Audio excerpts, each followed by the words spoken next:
What is up? What is up? Ruth, but what else is up? My YouTube viewers and friends. Call you all my friends, my family, my YouTube family.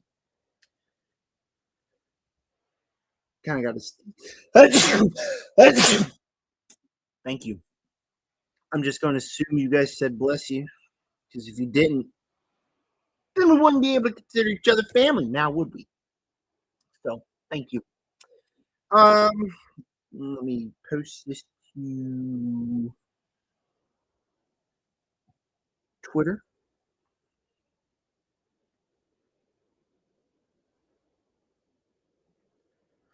So, all right. Big thing here, right? So last night, I'm also watching the end of the Wolves and Nuggets playoff game. I'm not the biggest NBA guy, but when it comes playoff time, I'll watch it as well as the NBA playoffs. How's my camera angle looking like? Good. Excuse me. So I got that up on the computer. Score is 108 to 101. But I'm a little pressed for time because here in 83 minutes, I have to leave to head up to go see Normal at the theater. I didn't expect to be going to the movies today, but my mom wanted to do something with me and my brother tonight. So we were like, yeah, what movie is out? She would not like The Mummy as much as I loved it. Don't really want to go witness that again in the theater. So we went to see Normal, or we're going to see Normal, which is a movie that I'm very a little excited to see. I've heard a lot of great things about it. But if you don't know, yesterday I was also pressed for time. I had to work at 6. I also had to get my Mummy review out, and I didn't expect our CinemaCon discussion to be literally that long. We were live for 2.5 hours, and we only got through 4 panels, and we still have the Paramount and Disney panels. I didn't really want to rush through them, but now we got to rush through them a little bit faster than we did yesterday. We can't take up too much time, but at the same time, there's a lot of things I want to talk about. So some of the smaller things I'm not going to talk about as much. Pull up my notes here. How are you guys doing? Happy Saturday, the 18th. NBA playoffs, NHL playoffs started. If you're a sports fan like I am. Yes, I got a lot of great things. So, if this, okay, so this is being done. Scroll down to Paramount. That's what we'll be talking about first. Now I got to find the that article. Put this picture in picture so I can keep an eye on the game. There we go. Paramount CinemaCon discussing films. That's what we've been using as articles. And then we will go through that here in just a moment. The game has a little bit left. I'm going to keep on watching it. But I hope you guys have had a really good couple of days as we're going to dive in. Thank you to everybody who tuned in yesterday to my stream yesterday, and thank you to anybody who's tuning into this one. I'm going to put this picture in picture so I can continue to watch the game, so I'm not going to show you guys the article yet.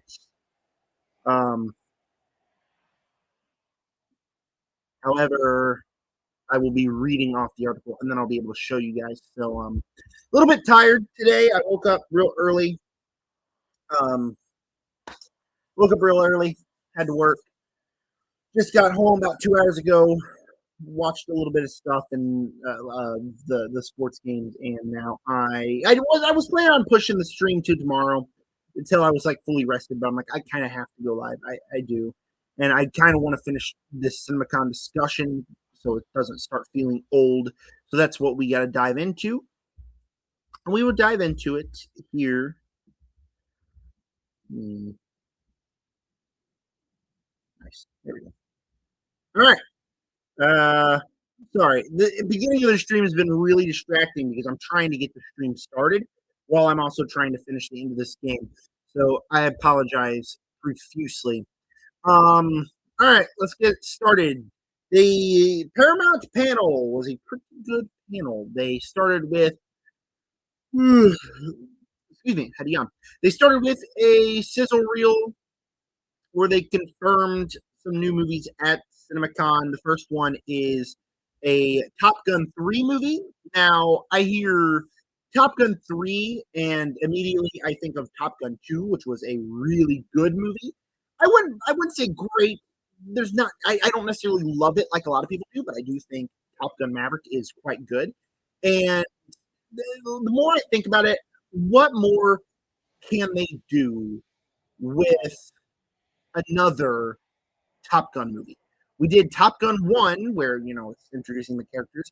You Top Gun 2, where we take Tom Cruise's character, put him at his lowest moment, and see what happens when he's at his lowest moment training the people and has a great story there.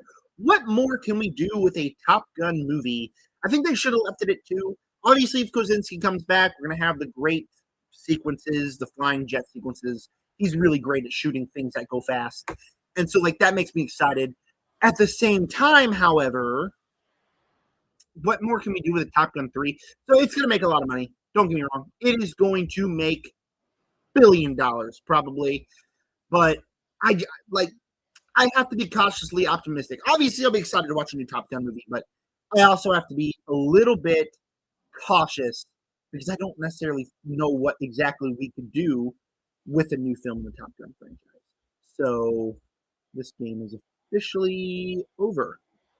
The Nuggets have won. Congratulations to the Nuggets, taking a 1-0 lead in the series. Now I can share the article.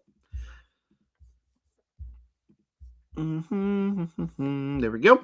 All right. New Transformers. What'd they write about new Transformers in this article?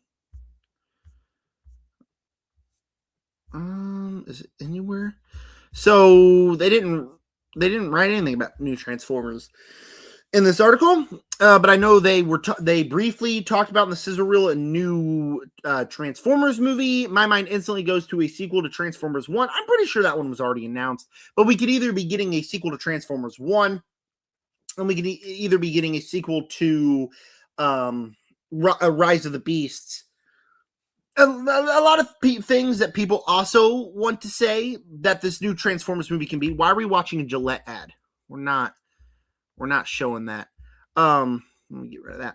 A lot of things that this movie could be as well could be that G.I. Joe Transformers crossover film that that we've already got confirmed. But I don't think that this new Transformers, they would just announce it as a new Transformers, because they also announced a new G.I. Joe, which we'll talk about here in a few minutes. Actually, we can go ahead and talk about that now. I think that each one of those will be its own separate thing. With the Transformers, it's either going to be a sequel to Transformers 1 or it's going to be a sequel to Rise of the Beast. Pretty sure we're just going to get a new basic G.I. Joe movie. I still think, anyways. Excuse me. I still think, anyways, that we are going to get that Transformers G.I. Joe crossover, but I think when they talk about both of that, that's not necessarily what it is, but we don't know any information about them. They basically just said, yeah, we're getting a new Transformers, a new G.I. Joe. They also talked about the fact that we're getting a new Teenage Mutant Ninja Turtles. This could also be considered a sequel to Mutant Mayhem, the movie from a couple of years ago. I already know we're getting a sequel to that, but it could also be a new live-action movie. Recently, The Last Ronin got shelved, which is highly, highly, highly unfortunate. Because, I read the comic, I have issues with the comic, but the issues are the fact that it just feels way too short. The overall idea is awesome, and I really want to see a Last Ronin movie, and it got shelved.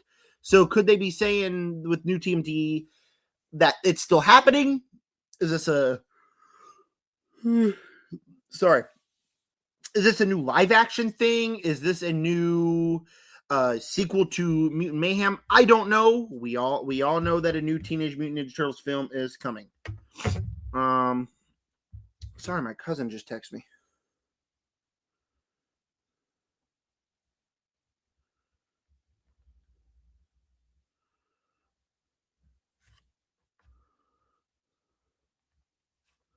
Sorry, I had to answer my cousin.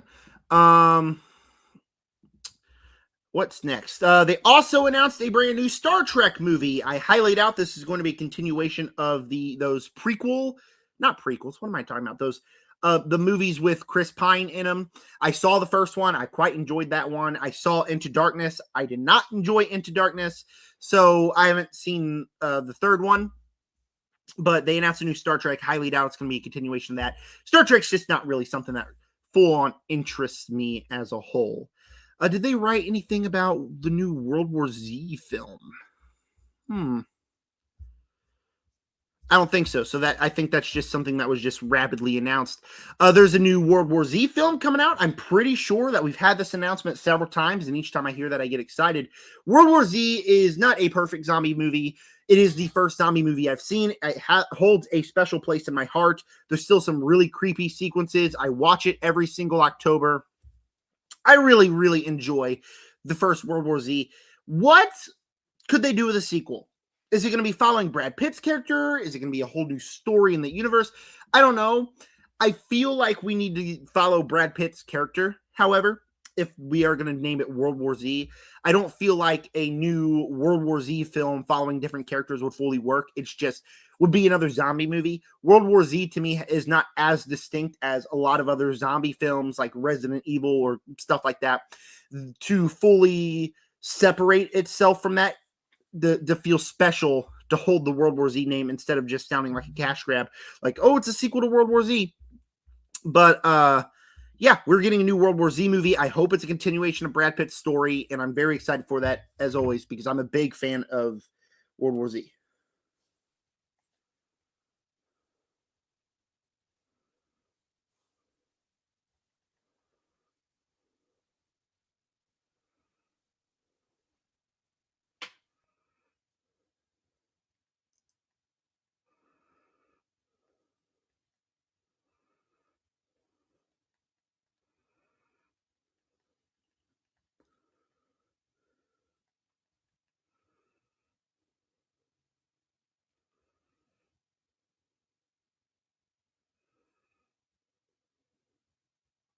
Sorry, I'm responding to my cousin.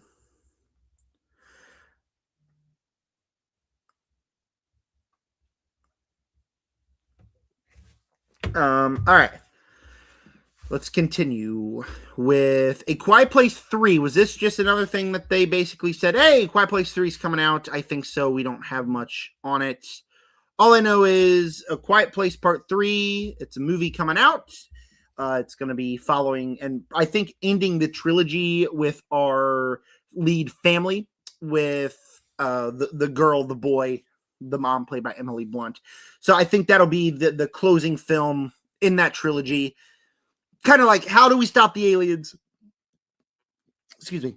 How do we stop the aliens? I said excuse me, and this MFer decided to pop up. Siri, shut up. I don't want to talk to you. Anyways, yeah, so I think it's going to be about how do we stop the aliens, how do we get the world to go back to normal. But I think we all already knew this was coming, so there's that. The Paramount was just a lot of, hey, this is coming out, hey, this is coming out, hey, this is coming out. Not a whole lot of footage and stuff. There's plenty of footage of other things, but like for stuff like that, not a whole lot, honestly. Same thing with Call of Duty. We did get a logo. Let me look that up. Duty movie logo. And a release date. We got a logo and a release date for the Call of Duty movie. Let me show that on screen.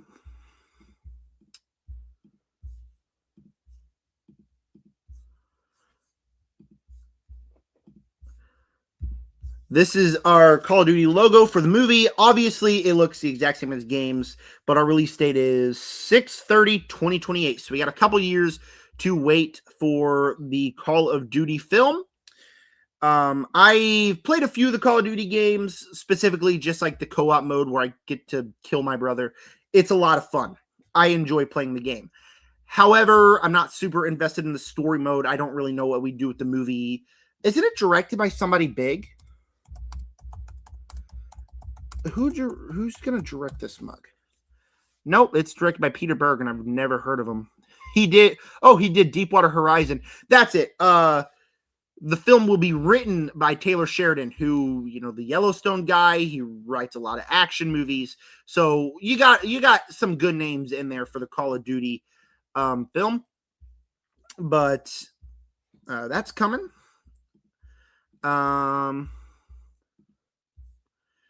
Spleeter says, "Hey Gooner, I'm King Gooner, I guess." Is that me or is that you? Who's King Gooner here? I want to know. Pete B the Goat. Who's Pete B? I'm a little confused. Peter Berg. Peter Berg, is that who you're talking about? All right. Next up, Sonic 4. The only thing we know about this, let me show show the screen here. The only thing that we know about this is confirmed to feature Jim Carrey's return as Dr. Robotnik, and I am extremely mixed about this. I love this Sonic franchise. I think Sonic 2 is the weakest for me, but I still enjoy it. Sonic 1 was really good. Sonic 3 is my favorite video game movie of all time. I thought that movie was awesome. Very excited to see what you can do with Sonic 4. Very mixed on this bit right here. I love Jim Carrey. I never want him to stop acting. He's hilarious as this character. But how many times are we going to do the Jim Carrey gets sucked into another universe or he explodes and he's dead over and over again until he's just not dead anymore, and he's basically invincible. Because this is like the fourth movie actually, where he's just going to come back and be the villain, and it's very it takes away the stakes, especially Sonic 3, where you feel the stakes, you feel when characters can die, you have the emotions, you have Shadow, who is absolutely awesome, and so I'm still very excited for Sonic 4. Very, very, very ecstatic for Sonic 4, unbelievably excited for it, because I absolutely love Sonic 3. The post-credit scene was Robo Sonic, which looks awesome. Amy's going to be in the movie, so it looks like it's going to be awesome. I don't know how they could top Sonic 3, but there's a chance that they do. Everything about this movie sounds awesome. I just don't know if the stakes are going to feel like they're still there if Jim Carrey keeps returning as Dr. Robotnik. He was his best in Sonic 3 because he played two of them, right? It was awesome. Just let him die, though. If we're going to keep going the route where he sacrifices himself, either that or at the end of the movies, don't make it to where he sacrifices himself. Just make it like, oh, Dratz, he's foiled again, or keep him alive. Because if we keep killing off Dr. Robotnik and he keeps coming back, what's the point anymore? It just feels really repetitive. But still, Sonic the Hedgehog 4, despite that, still really excited. The footage that I've heard from people say is him walking off the ship going like, hey, I saved the world, because he saved the world at the end of Sonic 3. So we can see what he can do with that. I'm sure it'll still be a lot of fun. I'm sure I'd still really enjoy it. But at some point, you got to have some stakes and kill off your characters. They talked a little bit about the Billie Eilish concert movie that is produced by, or is it directed by? Shoot, it's like one of the biggest directors in Hollywood. Why can't I remember his name? The Avatar director, Terminator, Aliens, James Cameron. Oh my gosh, it's been that long of a day that I couldn't even remember James Cameron's name. But apparently is he directing it or producing it?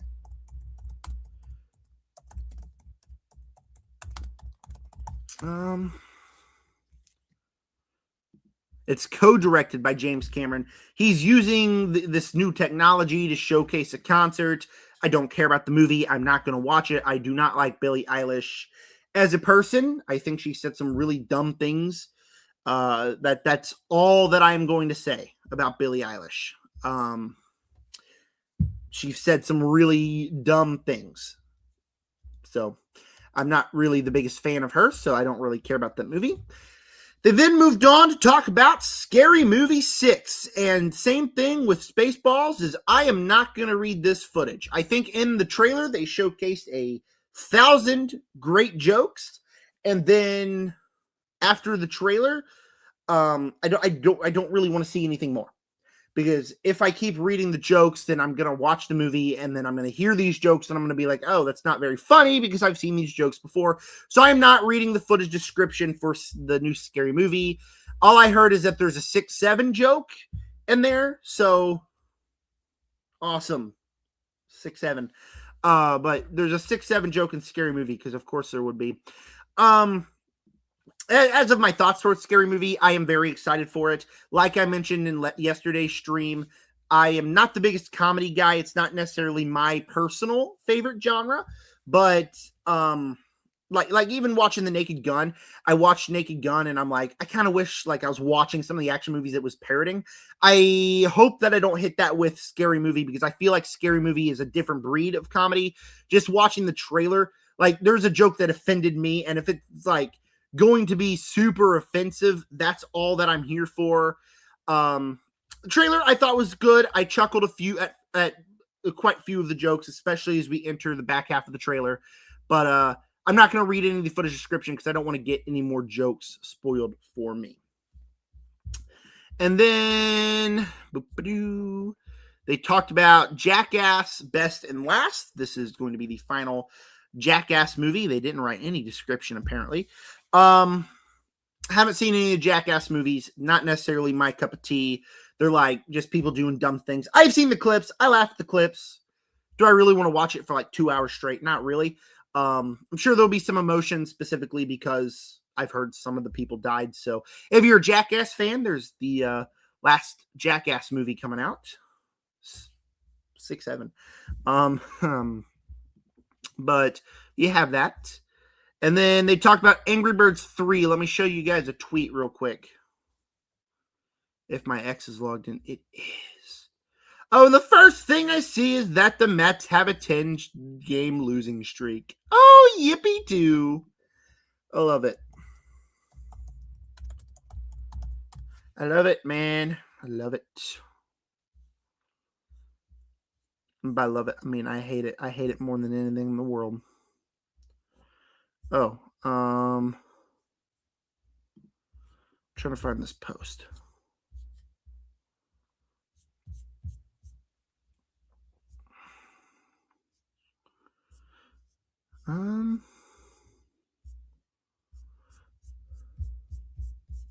What's that?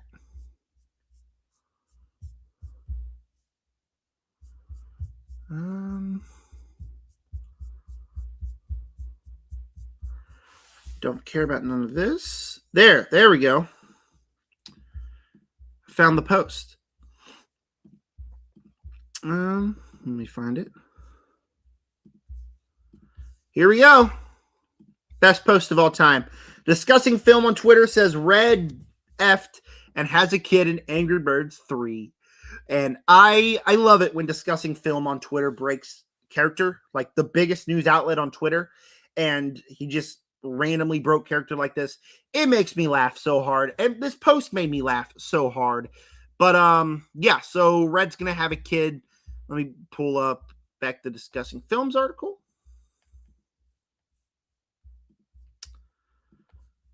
Red has a kid. Where are you at here? All right. The footage description of the Angry Birds movie 3. They were given an exclusive first look teaser for the Angry Birds 3 movie. It was short, but it brings Red's arc full circle as we watch him raise a child and form his own family. How exactly Red now has children isn't explained, as a trailer didn't highlight a love interest, but the film's arc focused on Red growing beyond his grumpy exterior and learning to care for his own flock. The trailer ends with Chuck and Bomb attempting to babysit the children, leading to chaos and antics as a baby bird drinks an entire bottle of soda. Oh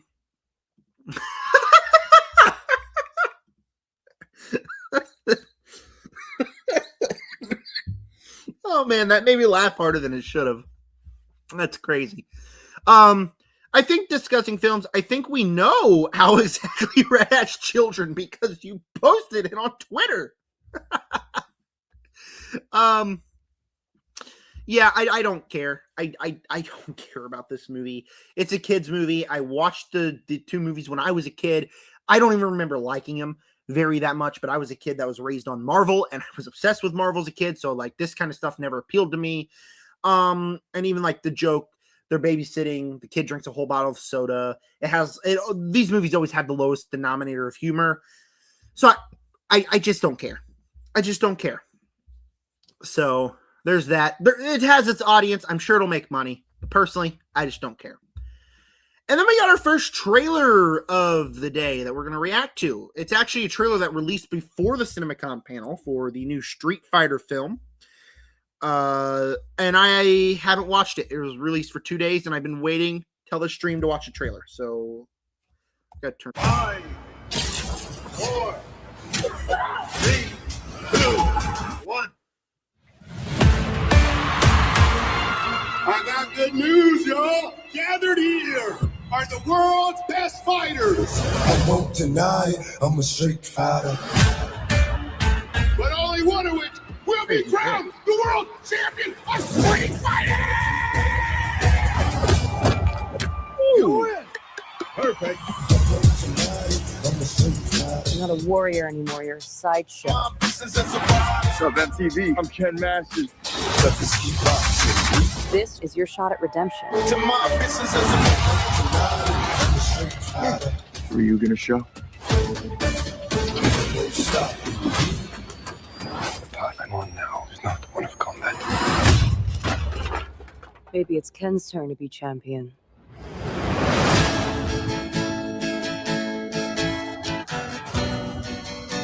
How did you find me? I'm paid to find champions. Even if they're lost. 25 years of my life is still trying to get up that great big hill of hope. Good to see you, old friend.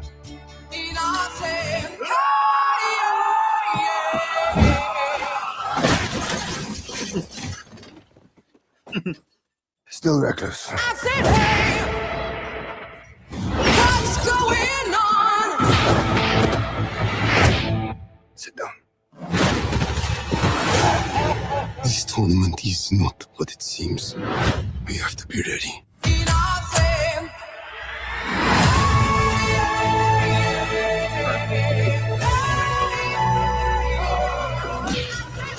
Everyone keeps going on about your thighs. What's going on? I don't see what the big deal is. What's going on? Bitch, please.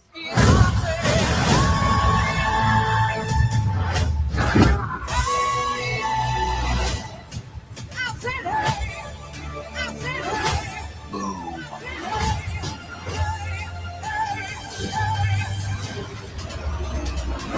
That was some abracadabra shit. Oh, what's going on?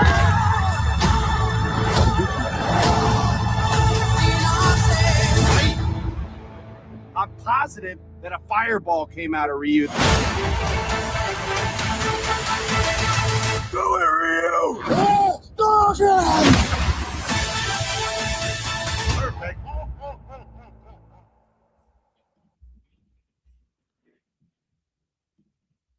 I didn't mean to get out of it. If you hear pitter pattering, my grandma just got home and the dogs are freaking out. Yeah, so I never played the Street Fighter games. Actually, I played like the real old ones, but I've never played like the new modern ones or whatever. When I played a fighter game, it was always Mortal Kombat. And as I said, I never fully played Mortal Kombat a whole lot either. But I've played my fair share of Mortal Kombat. Just Street Fighter's not necessarily like something I'm super familiar with. That trailer looked awesome. It looks like it's going to be exactly my thing. A martial arts film with just these a stacked cast. You got Noah Centineo in there, Andrew Koji. Everything looks good besides Andrew Schultz being in it. Which one's Andrew Schultz? The name sounds real familiar, but I can't put a name to face. Okay.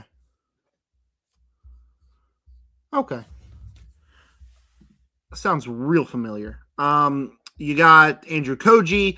Kellyanne Liang, Roman Reigns, David Dasmalchian, Cody Rhodes, Andrew Schultz, Vidya Jamwal. Hope I'm saying that one right. Eric Andre Curtis, 50 Cent Jackson, and Jason Momoa. So you have an absolute stacked cast for the Street Fighter movie. It looked like we were going to have some phenomenal action fight choreography in here. It just looks like it's going to be a lot of fun, leans into the campiness of it. I had a smile on my face through this trailer. What more can I say besides karate action in an action movie? Honestly, I'm going to go watch this movie. The story's probably not going to be the strongest thing, but if we get as much action as we did in the trailer in the actual movie, I'm sure this will be a really good time. I go back to Mortal Kombat from 2021, where a lot of people hate that movie. I actually enjoyed it. It's got a lot of cool action, but it's not like the biggest action film. That's safe for Mortal Kombat 2 coming next month. But I did really enjoy that movie.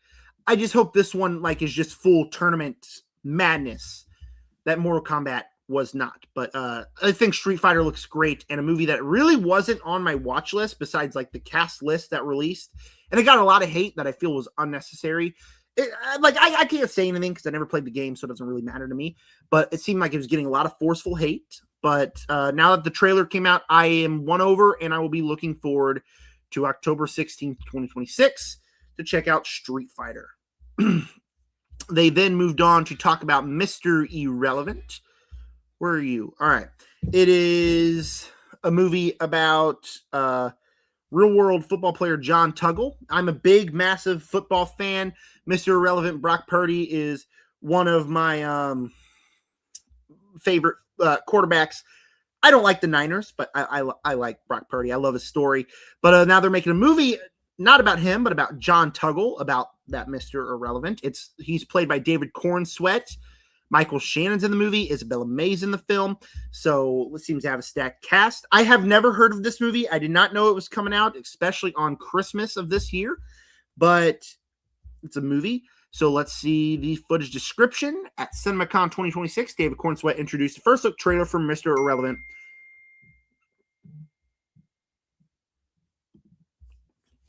John Tuggle. The footage opens on the early career of Cornsweet as Tuggle with a mustache and long blonde hair.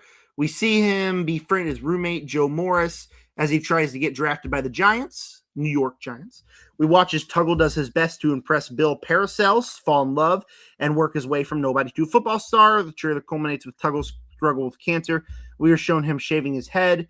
Mr. Irrelevant is a classic feel-good underdog story, and another star vehicle for Cornsweet, hot off his breakout role as Clark Kent in Superman.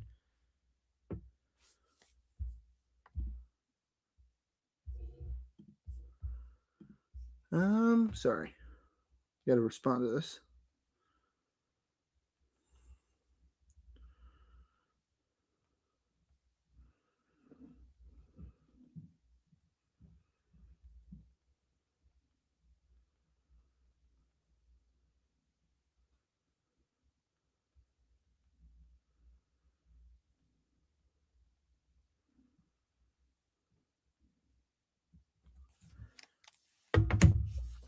You say, I don't think he's a fighter, at least. Cody Rhodes looks nuts.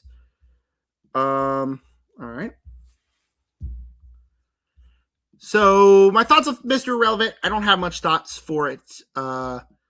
Seems like a good enough movie, a feel-good story about Mr. Irrelevant. Another movie kind of like this was the Zachary Levi American Underdog movie.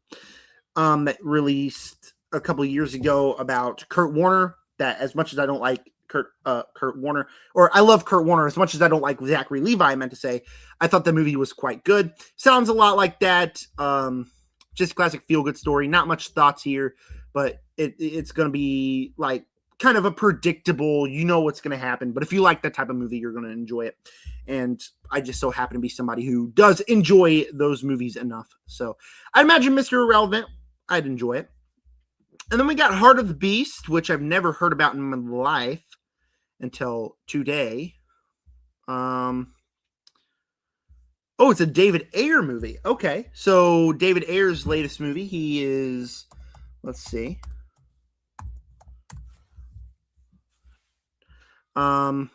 He is director of such things like The Suicide Squad 2016. Be honest, he didn't really direct that movie.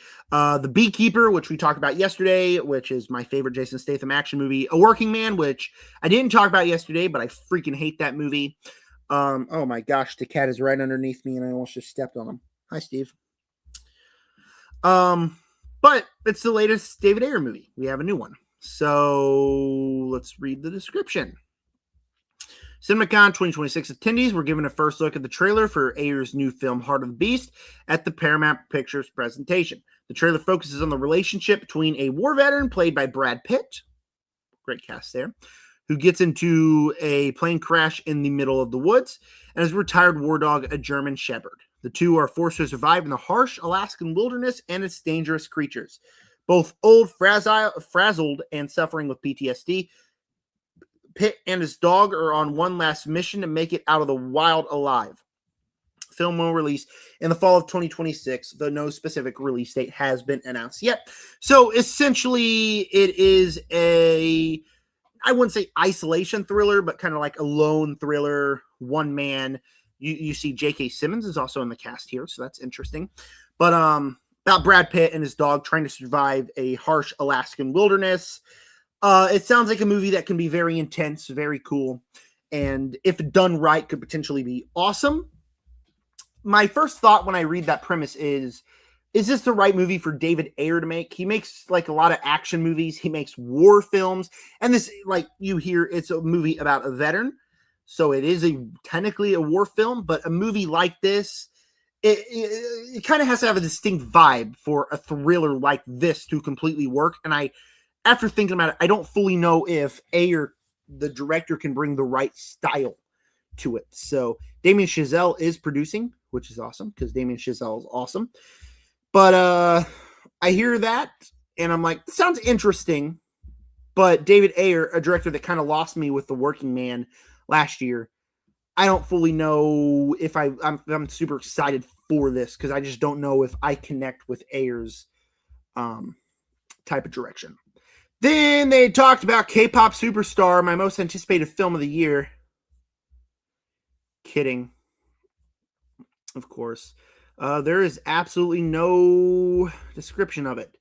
In the notes, I saw that they talked about K-pop Superstar, which I've never heard of, but all right, K-pop Superstar, that's a thing coming out. We'll move on to the Christmas Carol movie that they moved on to talk about.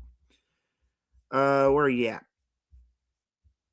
Ebenezer, A Christmas Carol, and it's the Ty West Christmas Carol. If you don't know who he is, he's the guy who directed X, Maxine, and Pearl. So a guy who's directed some of the most, I wouldn't say messed up horror movies, but you do see a bunch of old people having sex. So there's that. It's got Johnny Depp, Andrea Riseborough, Tremel Tillman. That gets me excited. Ian McKellen, Rupert Grant, Daisy Ridley, Sam Claflin, Charlie Murphy, Arthur Conti, and L.E. Barber, sorry. And the footage description is Johnny Depp entered the stage at a Paramount Pictures panel at CinemaCon to introduce Ty West's new take on the Christmas Carol, Ebenezer. Trailer opens on Depp in prosthetics, playing the classic Dickens character. We also get to hear Depp's line delivery of Bah Humbug. Although visually darker and moody, I figured, the trailer mostly adheres to the original story's plot. Ebenezer is visited by the ghost of Jacob Marley and the ghost of Christmas Past, both pale in their character designs. While Scrooge lies on his bed, he sinks and is transported into the past. That also shows the ghost of Christmas Present, played by Tillman. Sounds awesome. With his rib cage open. After that, Scrooge gets chased by zombified children. The trailer is more comedic than expected, and West's horror trademarks are mostly absent, except for the ghoulish-looking ghosts and gothic aesthetics. I'm not the biggest fan of the Christmas Carol story. I never was.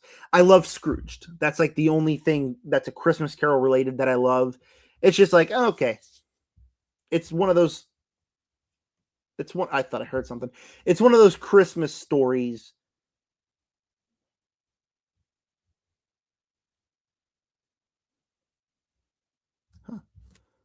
Guess I didn't hear anything.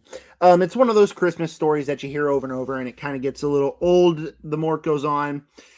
And it doesn't sound like this version's doing anything super interesting besides the cast, which sounds really good, and a couple of cool images. He gets chased by zombified children. Tremel Tillman has his rib cage open.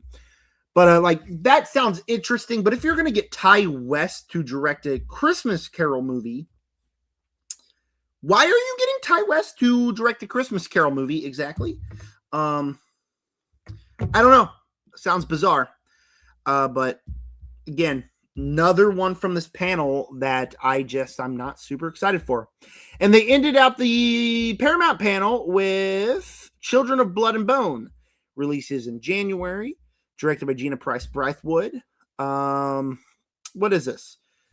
I know it's a book series, I believe. The footage description goes, Gina Price Blythewood and her ensemble cast for Children of Blood and Bone took the stage at Paramount Pictures to introduce a first-look trailer for Prince Brycewood's new adaptation of Tom Adiyami's best-selling novel. The film is huge in scale, full of fantastical something aesthetics, and boasts some of the most beloved black talent working in Hollywood right now. In one sequence at the end of the trailer, we see a character cast a spell to forge a giant monster out of the trees to defeat a horde of enemy soldiers.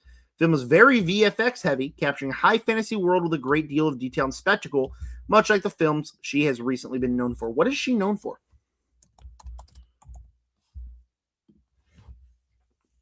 Oh, director of The Woman King. Okay.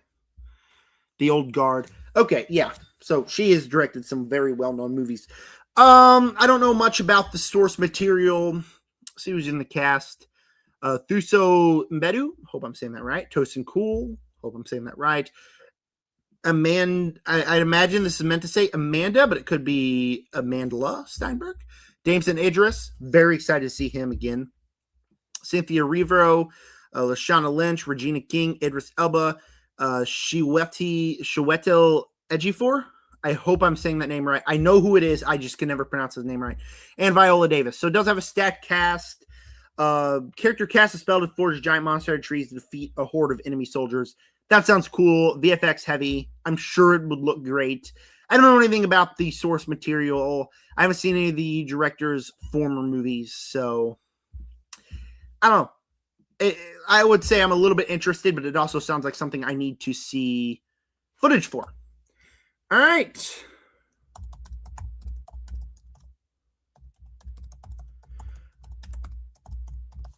We move on to Disney. We move on to the big one. We move on to the heavy hitter. We move on to The Beat. The Beat. What am I talking about? Am I high? What does that mean? We move on to the big one. To Disney, baby.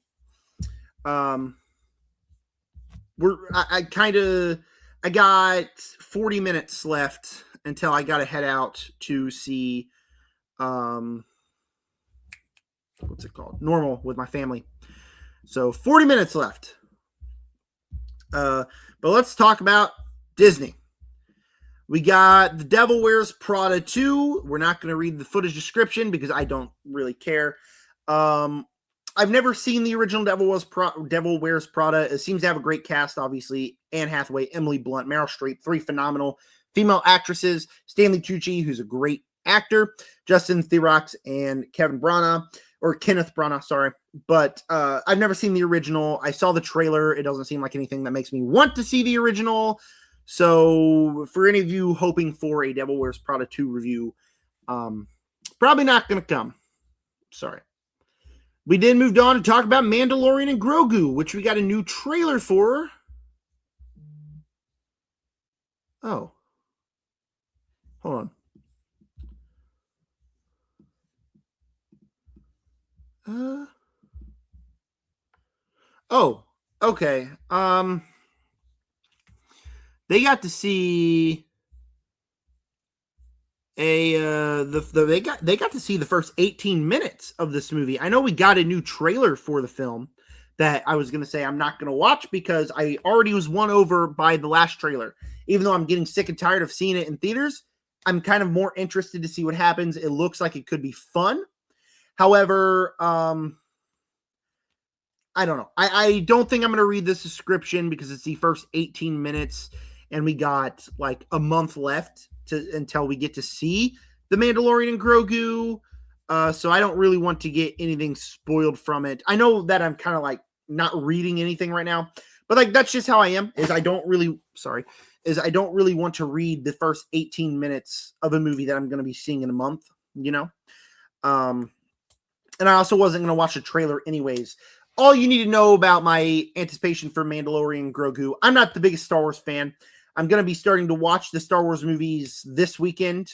I was supposed to start last weekend, but something came up, so I didn't get to. But I'm going to be watching the films in the Star Wars franchise. I've already seen them before. I'm not the biggest one, and I'm going to be documenting my thoughts on them. See if a non-Star Wars fan can grow to love Star Wars. But the TV shows, I know for a fact I'm not the biggest fan of. And The Mandalorian and Grogu is a project that I'm not super excited for because it is literally, a lot of people say it's like another episode of a TV show, of the TV show. And I get that. I think that it looks like it could be a cool theater experience. The action looks cool. There are some cool VFX that are like, okay, maybe it'll win me over. I don't know, though. I don't know. The thing that makes me excited is they did say that they shot a lot of the movie with IMAX cameras to look good in IMAX. And you know me, if a movie can like look great on screen, I can be easily drawn into it. And seeing the trailer in IMAX that I have probably 1,000 times by now is really cool. So I would say like I'm looking forward to it like a 6.5 out of 10. Not super hyped for it, but you know, I'm kind of won over a little bit. I also did not know Jeremy Allen White was in the movie. Wait, isn't he voicing one of the Hutts? I did know he's in the movie. He is voicing one of the Hutts. Next up, they talked Toy Story 5. They were treated to one scene from Toy Story 5.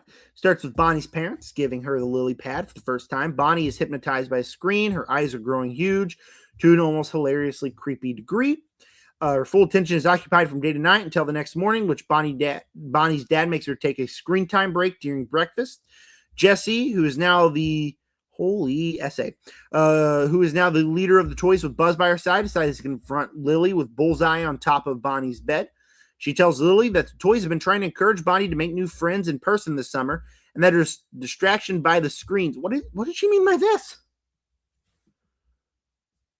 Oh, okay. Lily, the lily pad.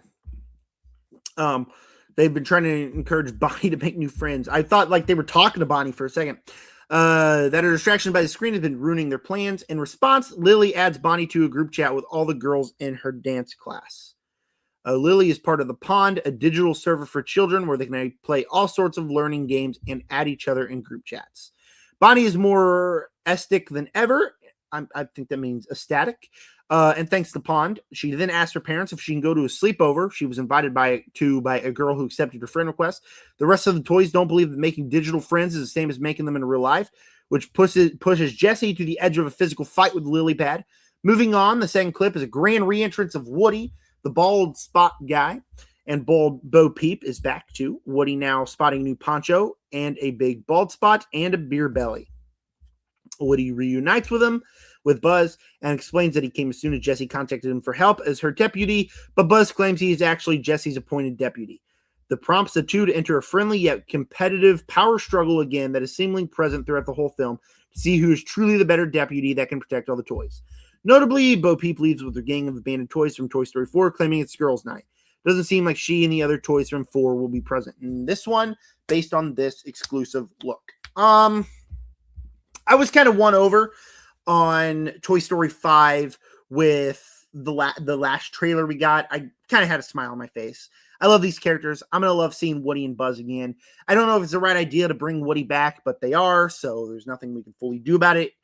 If they kind of make the excuse that these are toys in need and he's helping toys in need, I kind of get that. If the end of the movie is Woody deciding to stay with his friends again, I'm going to be a little bit aggravated because it'd just be like, oh, because we're getting more Toy Story. And the fact that, like, the movie's about technology to kids. Like, that's just a great premise. From these descriptions, it sounds fun enough. I don't know. I think I need to see footage with my own eyes and hear them with my own ears, then read footage description of a Toy Story movie. So, but not much to fully talk about here. Sounds fine. I'm pretty sure I'll enjoy it because I love the Toy Story films, but I'm also not sure if the Toy Story 5 is going to be able to capture the magic that a lot of them did. Specifically, that 4 starts to lose just a tiny bit of that. We then talked about Moana, also known as the worst movie of all time, and it hasn't even come out yet. I'm not reading the footage description because I don't care. I already have a 30-minute rant out on the channel about how much I hate the live-action remakes and how much I hate that they're making a new Moana movie and how much I absolutely hate that trailer and everything about this project. I could talk forever about this. It's pathetic. The live-action remakes are pathetic. It's just a simple cash grab. I love how they make sure to say 2016. It's 2026. It's been 10 years since it came out. And people are still loving that original movie. And we're getting a live action remix. Because money. I'm not watching this movie.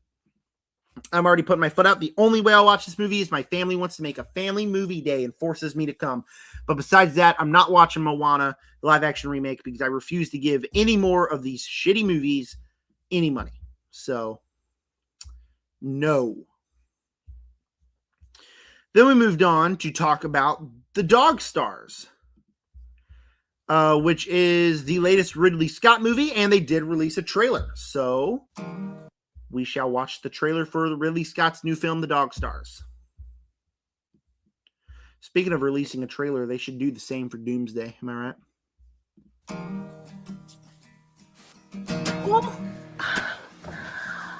Jasper. Oh, he dies on film. That's your mom. Dies.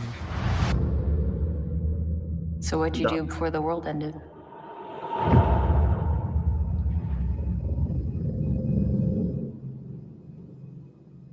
I was kissing my wife, He's alive. playing with my dog, wondering every day how I got so lucky. You gotta have something to haunt you, right? Otherwise, you might get lonely. We were born before the wind. We have no idea what's out there. What do you expect to find? Happy people everywhere. Josh Brolin's The in world here. that was doesn't exist. Also younger than the sun. It's just us trying to hold on to what was. And everyone else. Got to say, This world fits you, banger. Wake up, defend, survive. yeah, when I fall on the There's gotta be something better than this. The dream. I gotta hear it. I don't have to feel it. I got empty soul. Can we help them? Praise the Lord. Yeah. In the day of the Lord. We have to stay alive. I don't like the feeling of wondering whether or not you're gonna come back. It takes a lot of faith to keep searching.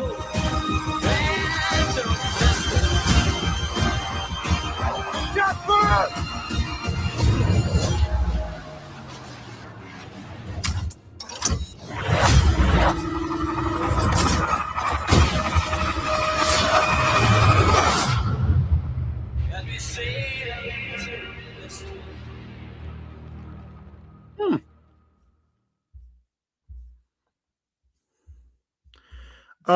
Absolutely insane cast. Lordy, Brolin, Qualley, Pierce, Benedict Wong is in here. I also love that you watch that trailer and you don't know exactly what the film is about. I know it's about the end of the world, but were those zombies chasing after him? Were they just people, bad people? It's an apocalypse movie, but you don't exactly know what kind of apocalypse it is. I love that the dog's still alive, and if they kill the dog, that I will go to Ridley Scott and I will kill him. I'm kidding. I love Ridley Scott. He's a very strong director. I'm very curious about this, however. The trailer was good. I was more impressed with the cast. So a great director, a absolutely amazing cast and a premise that looks like it could be cool. So that's the Dog Stars trailer. I don't have many thoughts on it besides I'm in. Count me in. I also like how it didn't look like just like a movie that is about the apocalypse. It actually looked like it had stakes and real emotions in here as well. So it's directed by Ridley Scott, so obviously you got to expect something big from him. They then talked about Whale Fall. Where's Whale Fall in here? There's Doomsday.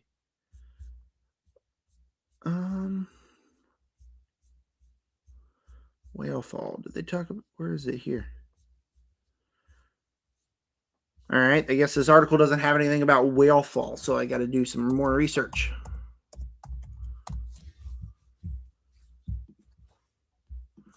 Oh shoot.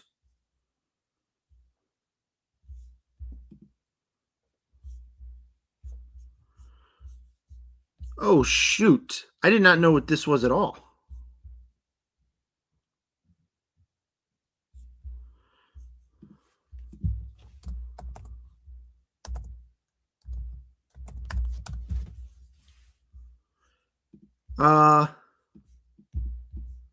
Okay. So apparently I thought it was like a movie about whales. It kind of is.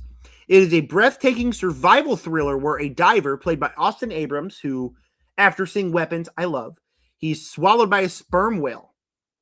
It's directed by Brian Duffield. The film's based on Daniel Krause's novel, featuring a claustrophobic fight for survival with 1 hour of oxygen left.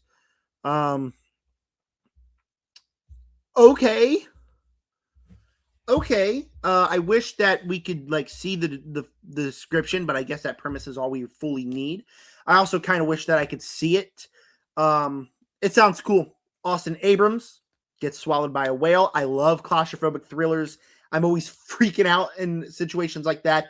He's inside a whale. He has 1 hour of oxygen left. I hope it's like 90 minutes long. I think it's longer than 90 minutes. I think that kind of premise could overstay its welcome. But I hear that premise and I'm like, that sounds really interesting. We'll have to see what they could do to keep it interesting, despite him walking around and trying to find a way out inside of the whale or something. Because a movie like that could get really old, but if you do it right, it could also feel really claustrophobic, which I'm sure it will. And as somebody who's very claustrophobic, that sounds like something that'll genuinely scare me. So Whale Fall is something I'll need to keep my eye out for. They then talked about Hexed,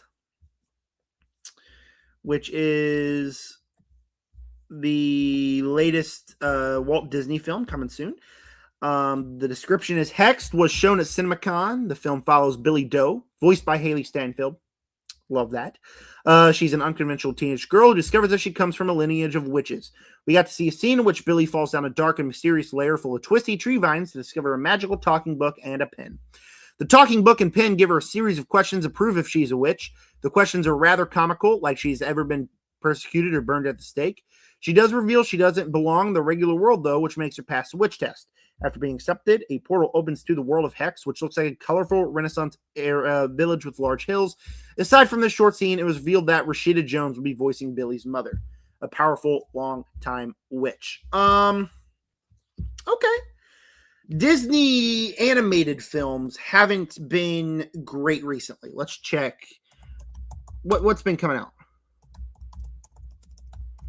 It hasn't been as good as like Wreck-It Ralph or even the original Zootopia. Well, Zootopia 2 I think is better than the original Zootopia. So we got Zootopia 2 last year, but like this era right here with Moana, Frozen, Wreck-It Ralph, Big Hero 6, that was the best one. We got Raya and the Last Dragon recently, but before that we got Strange World, Encanto, which I didn't like.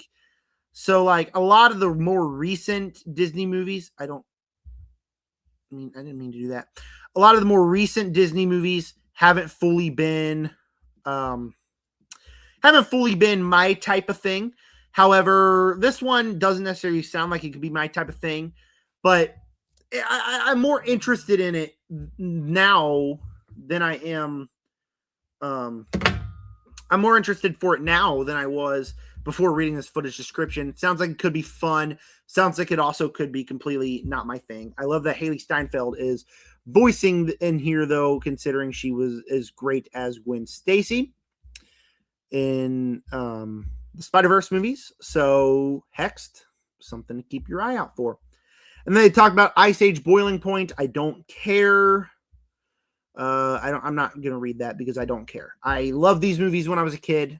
Grew up. Don't like them. Not going to watch. Probably. All right. It's time, baby girl. The daddy of this all. And unfortunately, I was so ready. I literally sped home, sat here in the chair, had my camera and stuff out, and just was waiting for all the news to drop about Doomsday when the trailer came out. And they said, they're showing the trailer. And I sat here and I was like, okay. So I turned my camera on, ready to record an instant trailer reaction. So hyped. And they didn't release a trailer for the public. So thanks a lot, Disney. Ruined my day. Ruined my week, ruined my month, ruined my year until we see the trailer or the movie. But they did describe the trailer. It sounds absolutely insane. It sounds awesome. I cannot wait to talk about this trailer description. I could not wait to talk about the trailer description for so long. So let's start. To cap off the panel, they were shown the exclusive trailer for Doomsday, which is packed full of new information. Here we go. The trailer opens on Xavier. Now I know what you're saying. Why read the description when you could just wait for the trailer? Because I don't want to wait a few months for the trailer, man. I'm reading this description to you guys. It opens on Xavier watching an energy rift from inside the X-Mansion, which is in shambles. The famous Xavier School for Gifted Youngsters sign lying in rubble. Then we see Robert Downey Jr. unmasked as Victor Von Doom, talking in his Latvian accent, teasing that something is coming that cannot be stopped. After the studio logo, the newly completed Avengers Tower is shown with fresh red and white A logo on the building. The Fantastic Four meet with Sam Wilson's division of the Avengers. Some alliances are forged as we are shown the Thing trying to join forces with the Wakandans. Shuri and M'Baku are seen trying to make peace with Namor and the Atlanteans. Tensions rise as some of the fight scenes between our heroes are shown. Channing Tatum as Gambit battles Shang-Chi. Cinema. With his purple-powered staff being able to hold off the 10 rings. A huge money shot comes from Yelena coming face-to-face with Mystique from the original Fox movies, sporting a new haircut and a white comic original costume, who we see morph into Florence Pugh before they fight. In the major beat of the trailer, Thor tries to strike down Doom with Stormbreaker using all of his power to summon lightning, but Doom can easily stop it with the palm of his hand. Throughout the trailer, Thor is begging other characters to put their quarrels aside because he explains that his friends and allies die at the hands of enemies who are less powerful than Doom. He is seen very clearly afraid and claims they need America. Thor then looks to a character off screen and says, "It can't be." He holds out Mjolnir, which flies into Steve Rogers' hands before the title card concludes the trailer. I just came. This trailer sounds absolutely freaking awesome, dude. Everything I want it to be. Everything. Wow. Like, I have biggest smile on my face just reading that. And we haven't even seen the trailer. We haven't seen the trailer. We're going to see what Robert Downey looks like as Doom. He's saying that something is coming. It can't be stopped. The highlights, obviously, Gambit fighting Shang-Chi. Sounds awesome. His purple-powered staff, able to hold off the 10 rings. Sounds awesome. We also get to see Florence Pugh fight Florence Pugh, also known as Mystique fighting Florence Pugh. That sounds absolutely awesome. But the thing that, holds out to me is that Doom is this big threat. If Thor is acting this scared, and he faced Thanos, Hela, Loki, all the other villains. Can't remember off the top of my head now. And Doom is that scary. I watched this, I hear this trailer. Whoa, what did I do? There you go.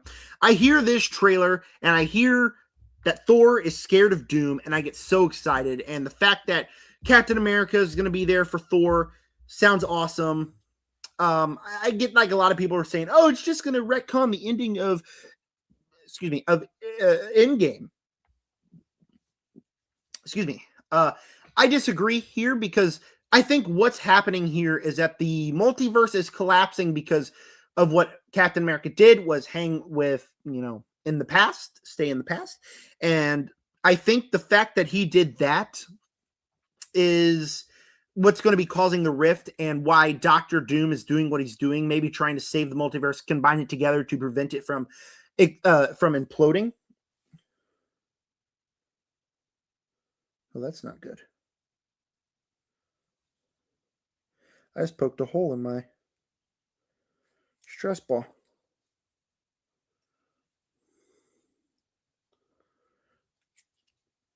Oh man, that sucks.